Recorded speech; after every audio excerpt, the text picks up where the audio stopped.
Hi, everyone. This is Micki Maynard. I am the founder and editor of Culinary Woman and Intersection, Everything That Moves here on Substack. And I'm very happy to welcome you to my very first ever Substack Live. So please forgive us if there are a few bumps involved in this process, but we're very happy to meet you online. And please, if you have any questions, let us know. Today, I want you to meet Liz Williams, who is in New Orleans. Hi, Liz. Hello, how are you? Great to see you. So, I hope you're all following Liz here on Substack, and she writes the tip of the tongue. But, Liz, why don't you talk a little bit about what you do here on Substack and what people can expect from you? Well, I do write Tip of the Tongue, and I also have a podcast that comes out every week, also called Tip of the Tongue. And you can listen to it on Substack or you can listen to it wherever you listen to podcasts. And I'm very excited to be here. This is my first live, too. So thank you for setting this up, Nikki, because Oh, I my think it's a pleasure. Yeah. learning experience for both of us. So I want to talk a little bit about Culinary Woman because that's probably how people have found the Substack Live. So I started Culinary Woman in 2020 and I was writing for Forbes, Forbes.com. I was writing food stories for them and I'm a business writer. That's my background. And when the pandemic happened, Forbes basically said, "You're all welcome to still write for us, but we're going to cut your rates." And I thought, well, I'm not sure that's worth putting in the work for the money they're offering me. And I was interested in this newfangled thing called Substack, and I thought maybe I can make as much money on Substack as they're offering me on Forbes. And so I moved the content I was writing for Forbes over to Substack. And I'm now coming up on my sixth anniversary on Substack, which is a lot longer than a lot of other people have been on Substack. And I started a companion Substack called Intersection Everything That Moves. A couple of years ago, it was the 20th anniversary of my book, The End of Detroit. And that book looked at the downfall of the Detroit car makers, two of whom went into bankruptcy. And now Intersection is looking at what's happening with the automobile industry and transportation all these years later. So, for anyone who's not familiar with Culinary Women, I publish a newsletter on Sunday that's free. And then my paid subscribers, who I really appreciate, and thank you so much to paid subscribers for supporting me. On Monday, they get my column called Red Beans and Advice, which is inspired by my year in New Orleans. And I look for trends, I spotlight foods, I look at television programs. I try to find things that you might be encountering in your coffee shops and tea shops and places like that you're not familiar with and try to explain them. So this week, just a little preview, I'm going to look at something called lebne, which people think of as thickened yogurt, but it turns out visiting my local Middle Eastern grocery store that it's a lot more than just thickened yogurt. So I'm going to write about that. And then on Fridays, paid subscribers get a preview of what's coming this weekend. And so this morning, my paid subscribers got their preview. And then I'll sprinkle in a podcast here and there. Sometimes will have interviews with authors. I will highlight books. I'm very lucky that I'm now one of those people where brands want to send me things. And I think Liz is probably in the same situation. And so, venison shows up on my door. And I just got an email from a company called Little Saints saying, "Hey, we're doing a non-alcoholic Aperol spritz and we're sending it to you." And believe it or not, I just got an outreach from Walmart to become a Walmart influencer. And I am Oh, a very wow. proud union member. So I am a member of two unions, and I'm going to unfortunately have to decline the Walmart opportunity. But I have to say that I'm appreciative to all the brands. I don't promise anybody anything, and I don't take payment for anything. If I like it, I might feature it in my Instagram story and I might write about it in the newsletter. But the one company that I actually am a representative of is a British company called Vocal Zones. And Vocal Zones make these horrible tasting cough drops that clear up your voice. So if you're a singer or you're going on stage, you take one of these awful tasting cough drops and your voice will become clear. So that's the only product that I actually endorse. And I'm on their website, and one of their other endorsers is Sir Tom Jones. So Oh, a wow. really great company. That is But great. yeah, yeah. So Liz, tell us a little bit about what you're up to lately, because I know you're working on a book. I could see one of your books over your shoulder in the view. Well, so I am retired from the Southern Food and Beverage Museum.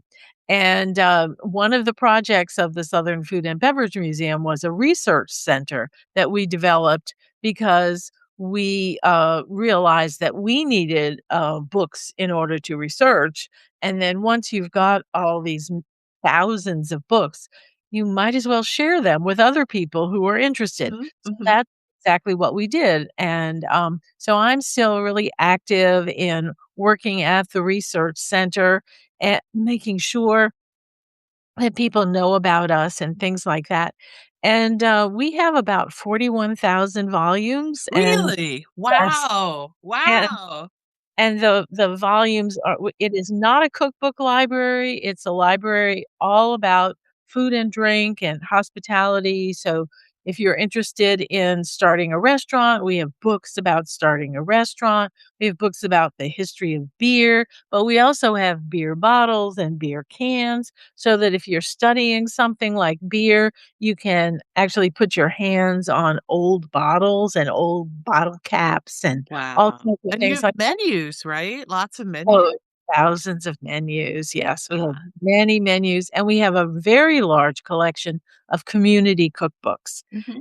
and, those are always a lot of fun, a lot of fun, and so that's one of the things that I do, and then I have this podcast, which I do every week, which is Mhm. just so much fun, and I enjoy it greatly, and I try to talk to people about ideas about food. And, so that's kind of where I think I am, ideas Yeah. about food, Yeah. things that Yeah. think of yeah. Yeah, and I have the honor of having some of my donations in the archive, and I Yes. have given instructions to my brother that, hopefully I will have a much longer life since my mother lived to 102, but I have probably 3 or 400 cookbooks here in my home in Ann Arbor, and I use them as, research material more than Sure. actual recipes, and we're gonna Mhm. talk cookbooks in just a minute, but I just wanted to say that I have done research at the Chicago History Museum, and they have a collection of menus. And as someone who writes for a living, knowing the history of dishes is super, super important. And knowing that no, so and so in 2026 was not the first to serve green colored noodles they were serving it 100 years ago in Chicago. So Right. I highly recommend that people check out the archive, and also you take donations, right? Oh, we absolutely do, and my email, in case anybody wants to know, is Liz Willia, because there are thousands of Liz Williamses, so Mhm. it's LIZWILLIA @gmail.com, so, anybody can write to me or on Substack. Mhm. And same here, you can reach me at Culinary Woman, all run together, at gmail.com. And then if you're a subscriber to the newsletter, you just can hit reply and I will get your message. So, well, since we're talking about books, Liz and I have brought some of our favorite recent books to share with you, some of which you have seen in the newsletter and some of which I'm featuring on my Instagram. So my Instagram is Micheline Maynard, and Liz, you're on Instagram as well. That's right, I'm, Liz at SoFat. Okay. And so when I get a new cookbook, one of the things that I always do is I post a photo of the cookbook, and a lot of times I'll get them ahead of publication, and so I try to include a link where you can order them. But both gonna plug ourselves a little bit and show our most recent books. So this is my y'all have probably, if you're a subscriber, you've heard me talk about my book. This is Satisfaction Guaranteed: How Zingerman's Built a Corner Deli into a Global Food Community. And the book was published now 4 years ago. So this was my pandemic project. And I was actually we agreed to the contract on the day that Michigan shut down for the pandemic. So the first 4 months I worked on the book, I couldn't go to Zingerman's because all the doors were closed. And so the year of research that I did was basically a little bit constrained because you couldn't go in the businesses. And I went into the deli finally to do an interview with one of the managing partners, and she and I had to sit 10 feet away and wear masks. So if you listen to that recording from that interview, it's like, Zingerman's. So, but the book is a record of so Zingerman started in 1982, and it's now 44 years old. And it's very interesting because things are starting to change there. And so at some point, I hope I'll do an update to the book and I can tell you some of the changes that have happened. But for people who've been to Ann Arbor, for people who went to the University of Michigan, if you love Zingerman's, it's definitely a book that tells their story now from an outside point of view because they publish lots of their own books. But Liz, why don't you show us your latest? Well, this isn't my latest book, but it's my favorite book, and Ah, Nana's Creole Italian Table. And this book has family recipes, kind of a memoir of growing up in the Sicilian community in New Orleans, and talks a little bit about the history of why the Sicilians came to New Orleans directly.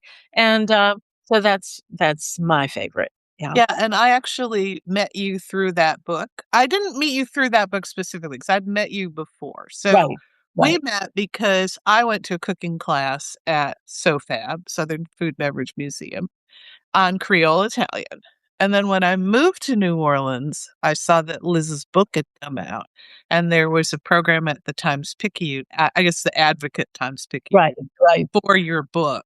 And then our friendship kind of blossomed from there. So Yes, I yes. love that cookbook. It's so interesting. So as I was saying, I read cookbooks as research, and I loved reading the story of your grandmother and your mother and the cooking traditions of your family. Yeah. Yeah, it was the kind of thing that I thought that was going to die because, things are different now, and so I wrote the book because nobody else had written one like this, and so that was it. Yeah. Yeah, I see Deborah. Hi Deborah for leaving a comment. I often I often mail order from Zingerman's. They never disappoint. Great book too. Thank you very much for that comment. I appreciate that. So I want to move on to a book that both of us love and someone that I personally admire. And the book is called The Heart-Shaped Tin by B. Wilson. B. Wilson is, first of all, a lovely person. Second of all, a very well regarded British food writer. So the Brits have something called the Guild of Food Writers, and they give out an annual award, give out a lot of awards, but they give out an award every year for the food writer of the year. And I believe that B has won it several times. But I got to meet her because I'm a member of a group called Les Dames d'Escoffier, the Women of Escoffier, which is a group of women in the culinary world. And one year, the I was in London, and a group of American doms came to London for a program for like a tour of London, and I asked if I could join it, and they said sure. And so I joined them for Sunday, and we went to a gastro pub, and then we went to Divertimenti, which is a cooking store in London that's all kinds of cooking gear upstairs, and then they have classes downstairs. And so B came and spoke with us about what was her latest book at the time. She's just a lovely person. And so the heart-shaped tin is it's a book that might want to have Kleenex for. So the heart-shaped tin is a heart-shaped cake tin, and she used it throughout her marriage, or I think 25 years. And then her husband asked for a divorce. And she was opening a cupboard, and the heart-shaped tin fell out of the cupboard and clattered to the ground. Very symbolic. But It gave her the idea to ask people, and she did this on Twitter and on other social media, about the items in their kitchen that meant something to them. And I actually submitted something. It didn't make it into the book, but the chapters are basically the stories of kitchen gear and kitchen items and china and things like that that mean something to people. And the book is done extremely well in Britain and is selling very well here. And if you like vignettes, if you like stories, sort of like a group of short stories about food and about cooking, I highly recommend it. Be a great book to take on a vacation. And also think about the things in your kitchen that mean something to you. So for me, and I want to hear Liz's answer too. I have a set of my mother's primary colors Pyrex bowls. Mm. So turquoise, yellow, red, green.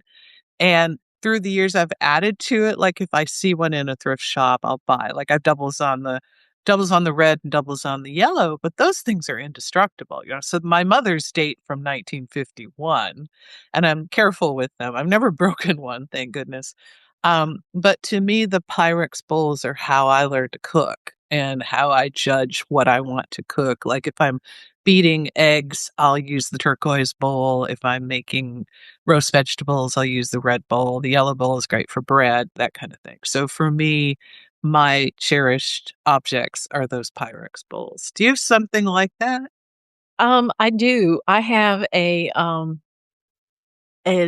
angel food cake pan Mhm. that had belonged to my grandfather and well, one of my grandfathers, my father's father. And my grandfather used to have a bowl and a whisk, and he would make egg whites and make them stiff, walking around his house with his parakeet on his shoulder. And he was the This parakeet on his shoulder. I love and that's he great. he was the angel food cake maker in the Mhm. house. And, I just think that, it just reminds me of him. And when he died, my grandmother was so upset and so angry with him for dying that she threw it in the trash can. Oh, no. But it represented him that she was like, Yeah. forget Ouch. it, Yeah. you're out.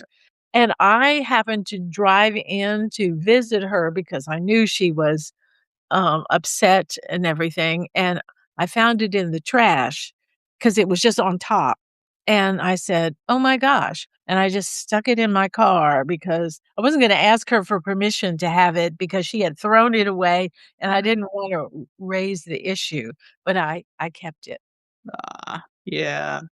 And Yeah, I and I think you can overdo it. I mean, I know people that are that inherit, like, a lot of their parents' things Oh, and just sure. can't Mhm, bear to part with them, but mhm. there are just some things that we use too that are mean. Oh, yeah, I use it. Yeah. I make angel food cake in there Mhm. for sure.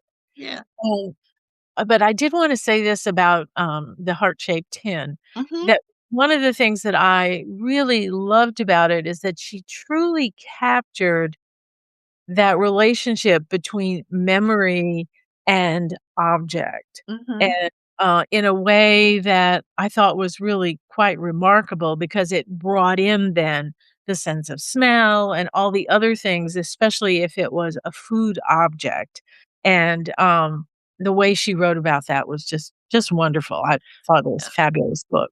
I'm going to put links to all these books that we're mentioning in a post so that if you are interested in ordering any of them, just go to the post and find them. So, what is your book, your next book? So, I brought this book called Picky, and, this book is, about the history of and the why of why we have picky eaters, Mm. and as children, especially as picky eaters. And in the book, she talks a lot about the history of feeding children Uh, and how only in the 20th century and really after 1950 did we start to feed children differently and not from the table. Mhm. And, the whole industry of baby food and Yeah. all of that started to develop, and we decided that children couldn't digest, or they couldn't do all these things, and they wouldn't like this, and, so people started to not eat from the table, Mm. and, instead of just acting like it was just normal. And so that's her thesis, and it's really quite interesting. Oh, Um, that's cool. So yeah. I was saying to Liz before the broadcast that my mother gave us 2 choices. We could eat what the family was eating, or we could have Cheerios. And there was always the out of Cheerios, but there was not, "Oh, peanut butter sandwich. Oh, macaroni and cheese. Oh, yogurt." No, you either had the meal or you had Cheerios. And there's Cheerios. only so many times you can eat Cheerios as a child. Even you probably could eat them for 3 weeks, but I couldn't, and so I would try things. And I honestly I know a lot of parents struggle with this, but I do think being clear is probably the best strategy. Well, and just think about things like children's menus even at restaurants, Yeah. and it's never good food. It's No, always no. awful. And and I remember taking my children to restaurants when they were really quite little, and they just ate Yeah, the food that we ate. We didn't ever give them the choice of the yeah, children's meal, yeah. and it was just because it's better to just eat food. Mhm. I agree with that, and I watch a lot of Korean and Japanese TV shows, as readers of the Substack know, and I noticed that children are just fed food. I mean, they're not given anything they would choke on, but they're given a little bit of rice, they're given a little bit of squash, they're given sushi when it's time to have sushi. I'm sure they're given gimbap if they're Korean kids, or they might be tested out on kimchi. So Right, yeah. so, yeah, so this whole children's menu thing is really more of an American conceit, I think, than anything else. Yeah, I think it's really, really interesting, and I felt really fortunate, as even just as I was reading the book, that, my Sicilian mother was, Yeah. had grown up on real food so that Right. she didn't really know any other way to feed me. So I think about your grandmother all the time when I'm cooking because I like to prepare roast vegetables, and I'll do it on parchment Mhm. and, cut them up and throw the olive oil and all that. But there's often these little crumbs left of vegetable, and I'll just throw them right in and let them crisp up with the Uh-huh. rest of the roast vegetables, and Yeah, I know you said that your grandmother threw everything in, nothing was wasted. that's right. That Yeah, nothing was wasted, yeah, and I have memories of her taking her knife on a cutting board uh-huh, and lifting up those little teeny pieces of cauliflower that come when you cut up the cauliflower, mhm, and she had a jar with olive oil in it, and they went in there yeah, yeah, or threw it into an olive salad or something mhm, like that. There was nothing that went to yeah. waste. Yeah, and I'm not like a super, super environmentalist, but I do try to be careful. I mean, when I was in my formative years, we had the 2 oil shocks. So we had the 1973 oil embargo and then 1979 where there were actually shortages. And so one of the things we did was we grouped our errands. So rather than go out and come back, because gas was, expensive at the time, Right. I would I As it is now. Yes, it is again, yeah. I learned how to group my grocery and my farmer's market errands in one trip. And I Mhm. still do that. I will not just go get one thing. I have a running list. So, here's my phone. I keep a running list in my phone of I need this from Trader Joe. I need this from Produce Station. I need this from the Asian market. I need this from Papaya in Canton. And I won't go to Canton unless, because it's 17 miles. I won't Mhm. go unless can get a couple bags of groceries there. Right, And I right. think and then eat away at it during the week. And so you know what? I have to ask you this, and we've got a couple more books to show you. But so dandelion greens, have you ever cooked them or cooked Oh, yeah. them? Okay, Yes. They're because in Lebanese culture, they mhm. have dandelion greens, and I saw them prepared, and they have like they're in like a little stack and they have crispy onion on top. And I asked how to eat them. And Mustafa told me warm them up, olive oil, and lemon juice. Does that sound about right to you? Yeah, except I would add garlic. Okay. Well, yeah. But, Yeah. other than that, yes, yes, Yeah. and I would serve them tossed into a pasta, Oh, okay. and, Yes. they are, the Italians eat a lot of bitter greens, Mhm. and so you just treat it like any other bitter green. Okay. Yeah, that's what it looked like, and I'm always willing to try something. I've tried I didn't grow up eating lentils or tofu, and in this last year I've become a lentil and tofu eater, so I'm always looking for new ideas. So I want to show everybody a book that I just wrote about in the Substack called Morning Baker. It's a great book, and Roxana Julipat owns Friends and Family Bakery in Los Angeles, and she's about to start a book tour. So it's very possible that she will be coming to your town. I looked at her schedule of events, and so the book is based on her recipes in her bakery using whole grains. So moving away from traditional white flour towards rye, spelt, even rice flour, things other than white fluffy flour. And I thought the conversation with her was very good, and the cookbook is very good. And I've marked a whole bunch of recipes in there that I'm going to be trying. And I think if you like to bake for breakfast, and there are bread recipes in there too, that's a good one to think about getting. Mm, So, yeah. did you have another book? I did, I had another book, it's called Creole Feast. Yeah. And, this is a reprinting of a book, Creole Feast, that came out, in the '80s, I believe. And, it is a book that profiles chefs really in New Orleans who were in these grand restaurants. They were all African American, and Mhm. they were all just unsung, unknown, even though the restaurants were really well known, as people at that time were still they weren't celebrity chefs. Everybody knew the owner of the restaurant or the front of house, not the back of house. Mhm. And it's nice to remember these people because they're all gone now. Yeah. Yeah, I remember when the book and the movie came out, and there was a great discussion about Southern recipes, and the fact that the Southern recipes and all those Junior League cookbooks and stuff were probably developed by Black women cooks, and Mhm. that folks would take them to their church luncheons or bridge club or whatever, and, "Oh, your lemon bars are wonderful. Can I get the recipe?" Well, they probably weren't the lady of the house's lemon bars. They were probably developed in the kitchen and, "Here, ma'am, take this box with you to the bridge club." So I think Mhm. it's very important that we remember the role that everybody has played in cooking in the South, not just the ladies in the lovely dresses and the cake plates. Right, who probably didn't even walk through the kitchen. Yeah.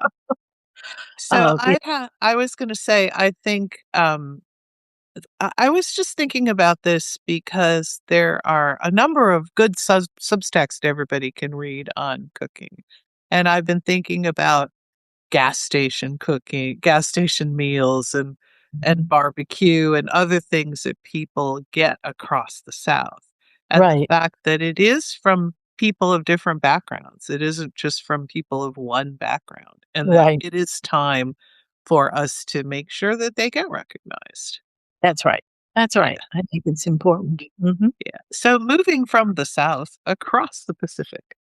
This book just came in yesterday, and so I am absolutely delighted to get it because, as readers of Substack may know, I lived in Japan, and I'm enchanted by Japanese and Asian food in general. And so, The Art and Craft of Japanese Cooking by Nancy Singleton Hachishu. And Nancy is on Instagram, and I highly recommend that you all follow her on Instagram. And this is an absolutely gorgeous book. I have her previous book, which was The Art of Japanese Preserving. So preserved foods are huge in Japanese and Korean, and other Asian cultures. And so this is her newest book. And as always, her books are, I mean, this is tofu. You can see that. I mean, her books are coffee table books as well as well as recipe books, and then there's stories in them. I mean, here's a salt crusted butterfish. The photography. I mean, just look at the pictures, even if you're not going to cook any of the food. But it's always a treat when one of her books comes out, and she will do a short book tour in the United States. So she's another person to keep an eye out. Sounds great. Yeah. So anything you want to bring up before we sign off? Well, I just want to remind people that the name of my podcast is Tip of the Tongue, and the name of my Substack is Tip of the Tongue. There's a free version as well as a paid version. And thank you to all the subscribers. And I really appreciate all of you. Yeah, same here. Culinary Woman is my food Substack, and I write for places like Food and Wine and Boston Globe and Time. And here in Ann Arbor, I write regularly for the Ann Arbor Observer. So I hope y'all will look for my byline and also continue to subscribe to Culinary Woman. And thank you all so much for your support. We'll see you on the next live. Thanks for joining us. Bye bye. Bye. Yes, in the video.